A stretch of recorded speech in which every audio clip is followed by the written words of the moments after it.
Argentina has the highest beef consumption per capita in the world. In fact, Argentinians eat per capita 55 kilos a year. That would be 120 pounds a year. And that's counting vegetarians, vegans, kids, all. It's per capita. That's the average.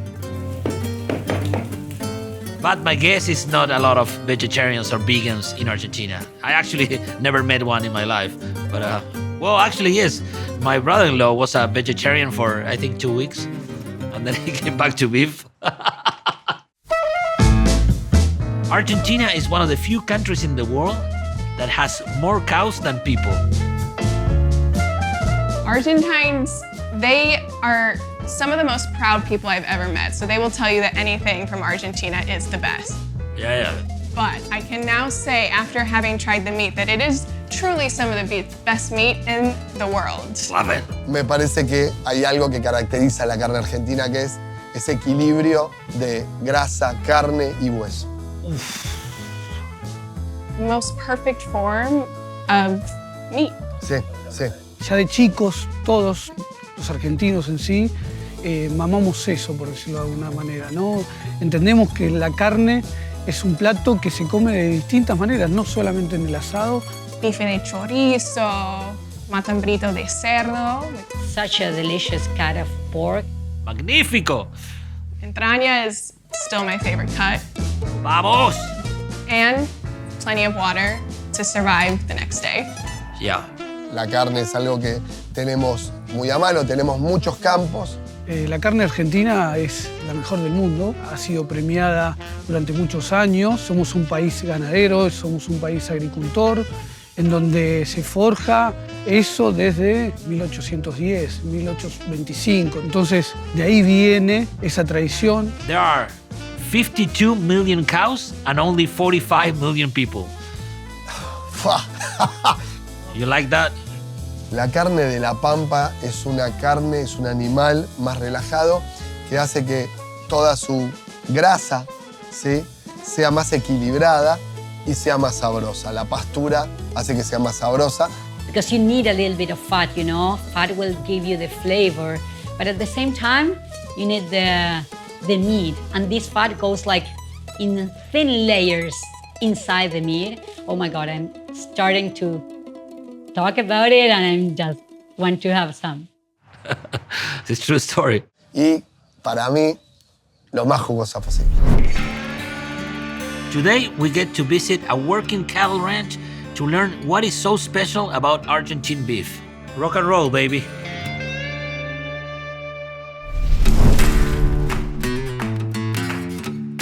We are driving 1 hour south of Buenos Aires to the town General La Cera to visit a working cattle ranch.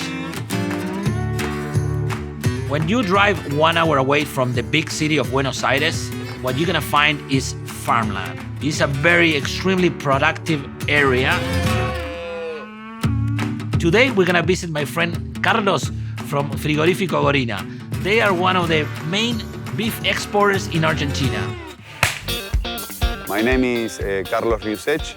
I'm from Frigorífico Gorina company. We're also a family business.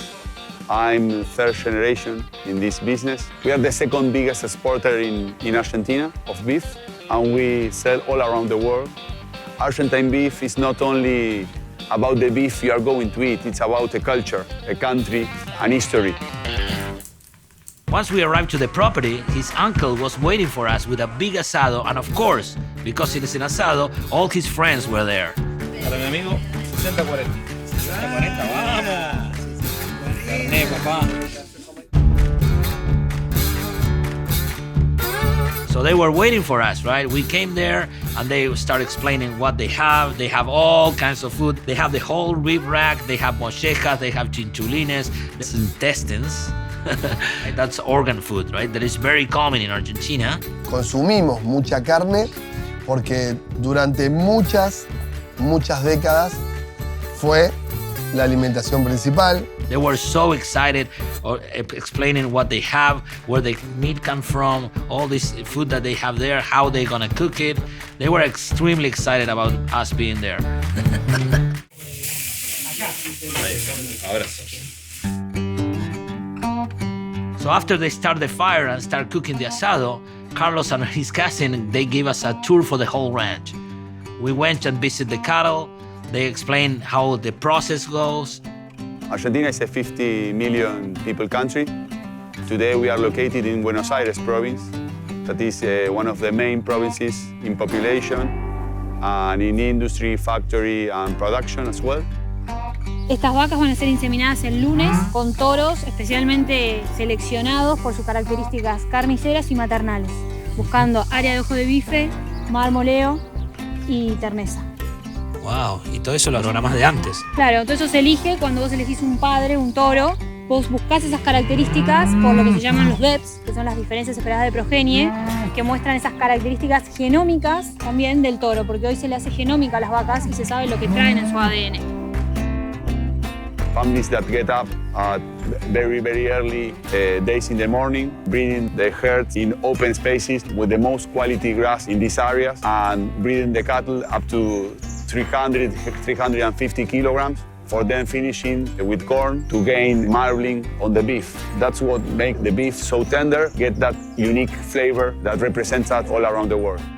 I'm not an expert, but the way they raise cattle there, they like free range, eating grass, and then I think they finish it with grains, but mainly the whole life of the cow is like free, eating pastures, like I think it's happier, I don't know.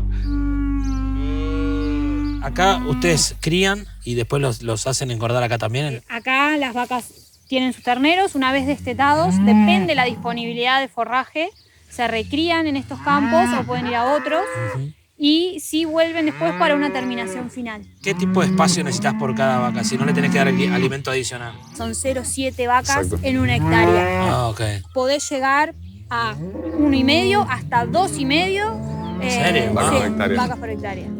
So the cool part about this tour, it was watching all the cattle being raised. We got lucky and we saw some gauchos. Alejo, Rafa. Rafa, mucho gusto. ¿Cómo anda? ¿Bien?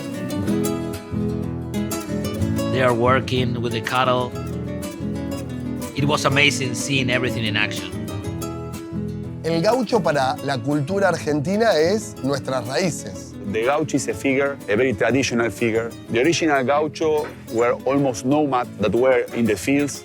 A more traditional books here in Argentina, that is Martín Fierro. And there you can see about the gaucho figure. And it's more an iconic figure than an actual figure. El gaucho es el argentino típico, no el de la ciudad, es el autóctono. Y va muy de la mano con el asado. Porque es él el que carneaba históricamente y sigue carneando la carne. Y en cualquier lado, unas ramas del árbol, hace brasas con 3 ramas, arma una cruz, una pieza de carne y sale un asado único.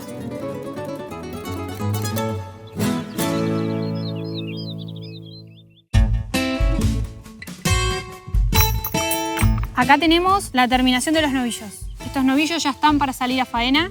Acá, a diferencia de lo que es el mercado norteamericano, el animal se termina con menos kilos. Sí, yo me doy cuenta porque acá, por ejemplo, cuando cocinás los músculos, como por ejemplo una colita de cuadril que es un tri-tip o una picaña, cuando las comes acá son así y en Estados Unidos son así. Estos son unos novillazos, es carne premium. Yep. Me parece que el argentino tiene eso muy a mano. Hay mucha tierra en la Argentina, muchos animales y muy buenas razas o muy buena combinación de razas. Yeah, they look delicious.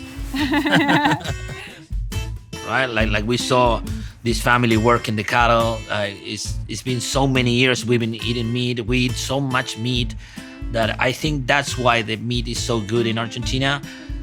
I wouldn't say that it's better than the Texas beef or like other beef around the world. What can I say about Argentinian beef is like no matter where you go, you're gonna have good beef. It's like doesn't matter if you buy it in a small town, in a small meat market, or in the biggest grocery stores in Buenos Aires, you always gonna have good meat. The density of good meat around Argentina, restaurants, grocery stores, meat markets, is always good.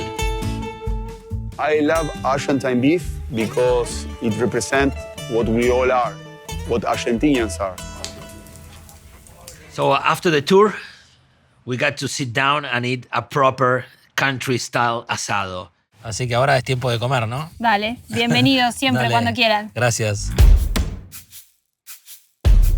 For me, Argentine beef is so good because all the culture behind it. Ahora que quiero ver cómo va el asado. Son profesionales. You don't have an asado in 15 minutes. You don't have an asado in a rush. If you're in a rush, you are not going to have an asado.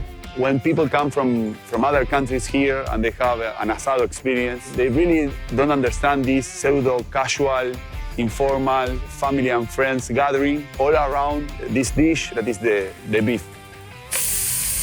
I still remember the first time that I had meat, so it was 2 years ago now, cutting into the steak, putting it in my mouth, and just having the deepest regret that I had waited so long to eat this meat was... Here in Argentina, it's very common to go to the butcher, buy a cut of meat, and you don't need to add anything, not even salt, sometimes not even salt. And if you cook it correctly and the meat is fresh, it would be delicious. Everything about that we call Asado de Campo, that means like a country asado, is out of this world. It's fabulous.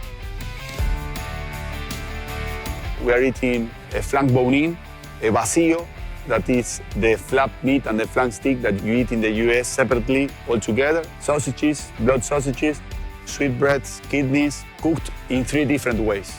On the stick, on the flame, on the grill, in the ground with the charcoal, and in the convection oven only with heat. Bang! All the family and friends can be delighted by the Argentine beef. If you go to an asado and you see your grill with lots of burgers or maybe chicken, you would ask, where is the asado? Because that's not an asado for Argentinians. I don't know, that was spectacular. The whole show, Asado de Campo, country style barbecue asado, is something that everybody should experience. It's one of my favorites, by far. The hospitality of the people that invite us was like out of this world.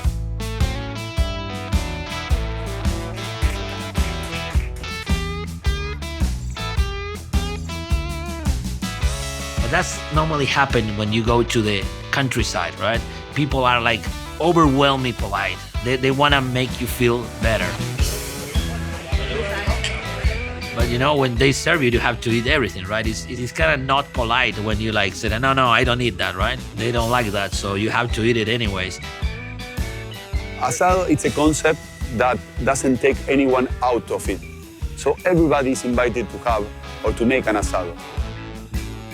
It doesn't matter if you are here in a sunny day, in the open field, with a very well settled asador and with people that know about it. You can do it at home, in the balcony, safely, but in a balcony. You can do it in the middle of the town or of the city, or maybe in a countryside home. What I want to tell is up to what you want to do when you make an asado. You don't count minutes when you do an asado. You feel it. You see that it's done and it's well done, or you don't, or you have to wait. It's the best way you feel it can be done. So it was such an honor to get invited to this ranch and get to see the whole process, how they raise the cows, and then finish the day with such a big country-style asado.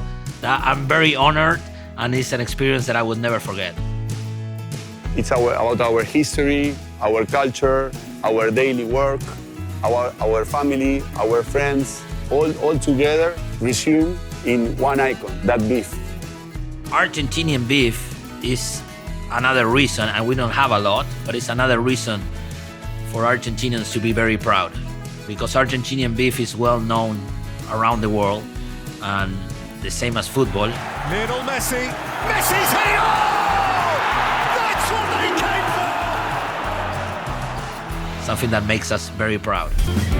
Next, in Argentina Journey, we visit some parrillas, or some might call them barbecue restaurants. Acá van a comer asado en serio.